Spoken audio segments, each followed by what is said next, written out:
So here you get inside of the Monas into Kampung Betawi. You get to see the surroundings for a while, and then as you can see here in the screen, I am starting to collect sea pickles and kelp to start trading with the villagers for more useful items to escape. See, I go to Pokromla to trade all my sea pickles for more wood so I can trade with other villagers.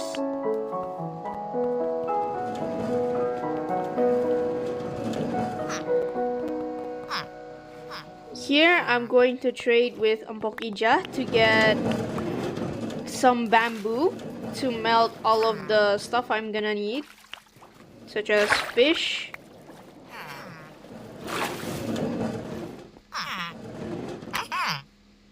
Alright.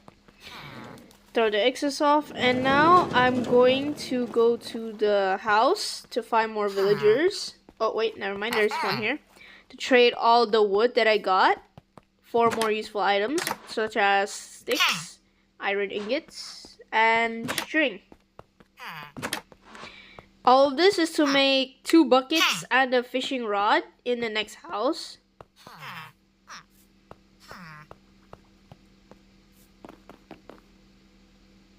As you can see here in some of the items, I also put some descriptions so the people who play the escape room won't do the wrong thing. Now here, I'm capturing some fish, like tropical fish and cod, to trade with the villagers to get currency.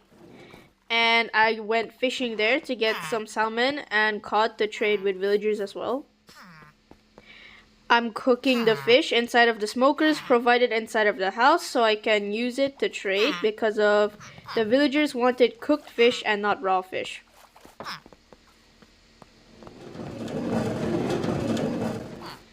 I'm going to the first villager, which is Bang Jamet, to trade my first emerald so I can get the key to the house in the middle. Now I'm going back to the second house to get my cooked fish and trade with Engkong Salim to get a diamond, to trade with Bajuri to get an empty key card.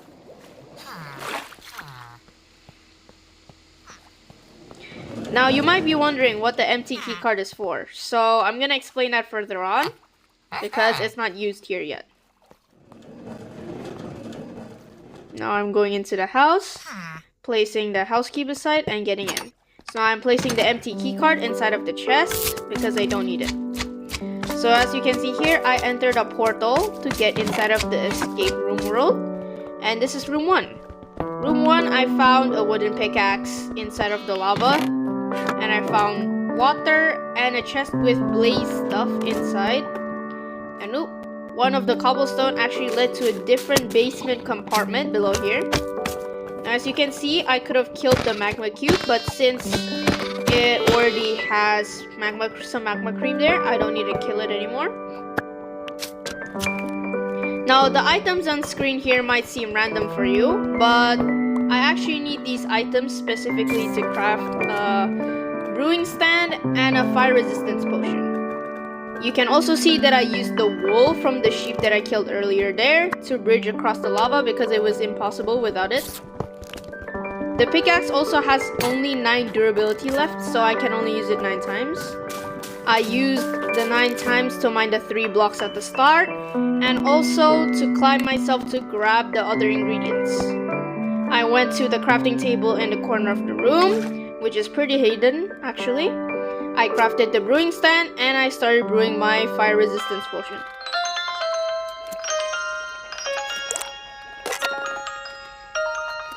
Now since I cannot pick up the brewing stand with my fist, so I'm just gonna leave it there. Now I'm progressing to the next room. Now this next room actually has a redstone puzzle in it. As you can see in the surroundings, there's a button to change the difficulty to peaceful if you lose any hunger or health. Here's a puzzle. The puzzle is you have to push the gravel inside of the holes in order for the redstone door to open. As you can see, just now I made a mistake, and I also made a reset button behind there with more redstone and command blocks to reset the puzzle, and there. The door's open now. There's also a combination of torches that I need to remember. I was also given some gear such as Jump Boost 2 potions, food, sword, bow, arrow with 1 durability. Now this is the next room. The next room is a room filled with baby zombies. Now that's why I gave you the gear in the second room. As you can see here, there's no more pillars to jump into the third pillar just now, so I had to use my bow and arrow to shoot there. Now here in this room, you're gonna have to ride the minecart when you're blind, and you're also given some instructions to do some stuff first before you ride the minecart. Before you ride the minecart, it asks you to press a stone button. Now you might be wondering, why should I press the stone button? Because the stone button actually reveals a floating block at the air, which is a frog light up here, you know, well, there. Now, this will actually disappear after 20-ish, 30-ish seconds, so you're gonna have to be quick. Once you reach up there, you'll see another statue of Ondel-ondel and flick the lever to go up. Now, here's the final level. It's asking you about Monas. So now you grab back the keycard from the ender chest. You rename it to the correct password. You insert it to the redstone keycard reader I actually made. And you can open the door. Once you open the door, you can see that there's a lift here, also made of redstone.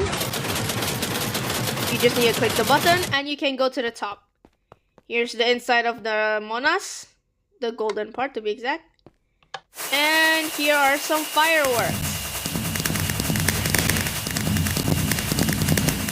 That's it for the escape room. Thank you.